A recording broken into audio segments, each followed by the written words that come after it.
So, have you ever stared at a blank screen, just absolutely desperate for a good idea, only to find your brain is, well, completely empty?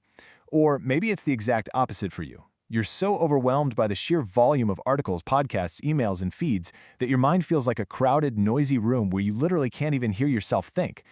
We all face this modern struggle, right? Creative block, information fatigue, it's exhausting. But today, we're going to fix that. Welcome to The Explainer. Today, we're digging into a literal blueprint, derived directly from our source material on the laws of creation and inspiration. We're going to decode exactly how to structure your daily habits, your learning, and your digital diet to turn your mind into an absolute magnet for continuous, brilliant ideas. Let's get into it. Okay, here's our roadmap for this explainer. First, the courage to be different. Second, focus and relaxation. Third, building the vessel. And finally, the information diet. Starting right off with Section 1, the courage to be different, or what we can call the Edison principle. Before you can even think about managing your information or building a daily rhythm, you really have to adopt a very specific mindset. The source text, right around page 126, brings up this incredible fact about one of history's greatest inventors. Thomas Edison famously couldn't keep up in the first grade. He was just fundamentally out of sync with the standard academic expectations of his day. But the text doesn't frame this as a failure at all. Actually, it presents it as a feature. Edison is the ultimate example of someone who passionately immersed himself in a specific interest, regardless of how unconventional or even downright absurd it made him look to everyone else. He wasn't trying to fit into the standard mold, you know? He was just entirely consumed by his own curiosities. And that brings us to this incredibly powerful takeaway from the text. Don't be afraid to be different. The source identifies this as the absolute starting point for any kind of creative talent. Think about it. If you're constantly terrified of standing out, or if you're always trying to just align your thoughts with the conventional wisdom of the crowd, you're only ever going to recreate what already exists. To produce something truly new, you absolutely must have the courage to ignore the fear of being different. You literally have to be willing to look a little obsessed with your passions. Moving on to Section 2, Focus and Relaxation Rhythm.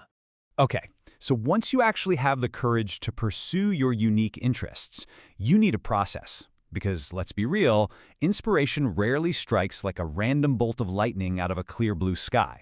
It actually requires a specific, mechanical, daily rhythm for that aha moment to materialize.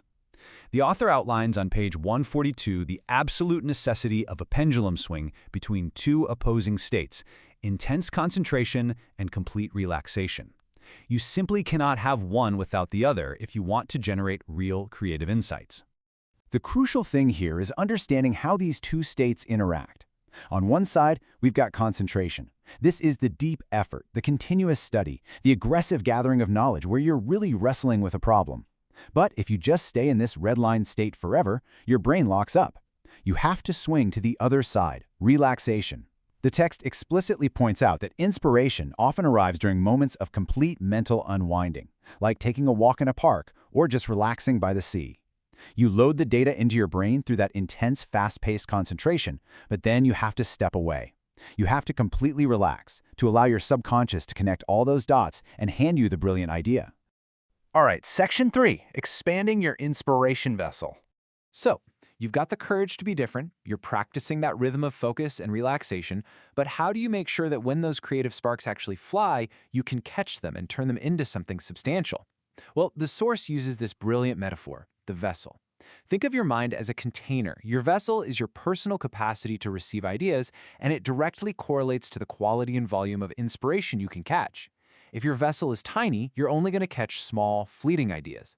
But if your vessel is massive, you can catch revolutionary, game-changing concepts. In fact, the author attributes their ability to produce over 500 books directly to this exact concept of continuously expanding their vessel. To do this, the text argues on page 153 for a highly specific, dual approach to your learning and personal development. It's not just about learning one thing really well. It's really about how completely different types of knowledge interact inside your mind. The text breaks down this vessel expansion into some highly practical steps. Step 1, master orthodox academics. You definitely need a rock-solid foundation in the basics of your primary field. But, and this is key, that's not enough. Step 2, you must aggressively explore non-specialized fields broadly. So, if you're an engineer, go study art history. If you're a marketer, read up on biology. This builds a robust cross-disciplinary curiosity. And then step 3, this is where the absolute magic happens. Process multiple books and sources simultaneously. Reading in parallel literally forces your brain to find connections between completely unrelated topics, stretching that vessel wider and wider. But here's where we hit a massive modern roadblock. I really want you to think about this for a second. Even if you're out there building this beautiful, massive vessel for inspiration, how on earth do we protect our creativity from the constant, unending modern flood of information? How do you keep your vessel from just overflowing with digital garbage? Just take a second to really think about that. Which brings us to our final section, number 4, managing the information diet. On page 163, the text delivers a really stark warning. It states that we're living in an era of unprecedented information overload. The author literally calls it a flood of information. And think about what a real flood does, right? It washes everything away. This daily flood of constant news, notifications, endless scrolling, it washes away our ability to actually digest ideas. We consume so much that we completely lose the mental space required to create anything new of our own. To survive this, the text juxtaposes 2 vital actions. On one hand, we have information gathering. Obviously, acquiring necessary new materials and facts is essential to build your vessel. You need inputs. But on the other hand, we have the equally vital, yet almost entirely ignored practice of information blocking. This isn't just taking a quick screen break. This is the active, intentional, almost rebellious protection of your mind's silence. If you are only gathering and never blocking, your brain is redlining 24/7. Building perfectly on that idea, page 164 points out the absolute necessity of intentionally blocking miscellaneous information. If you just allow random, low-value information to flow into your brain all day long, you create this noisy, chaotic internal state. And in a noisy state, the text warns us, true inspiration simply cannot be born. Your subconscious needs a quiet room to work in. If it's constantly processing random internet noise, those great ideas are never going to surface. So let's pull all of this together into our actionable blueprint. How do you actually become a magnet for inspiration? Well, first, you balance intense concentration with periods of complete relaxation. Second, you broaden your study far beyond your specialty to expand that vessel. Third, you intentionally block out daily miscellaneous noise. And fourth, you actively curate periods of complete mental silence. These elements, they stack together to create this impenetrable fortress around your creative mind.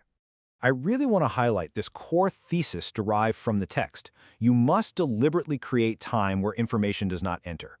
Notice that word, deliberately. It is not going to happen by accident. The world will happily fill every single second of your day with noise if you let it. True creativity requires you to actively, fiercely, make silent room for it. Which leaves us with this final, vital question. If your next big breakthrough is currently hiding behind a wall of digital noise and endless scrolling, what information are you going to block today to make room for your next big idea? It's time to take control of your vessel, embrace the silence, and let your creativity thrive. Thanks for joining me on this explainer, and I'll see you in the next one.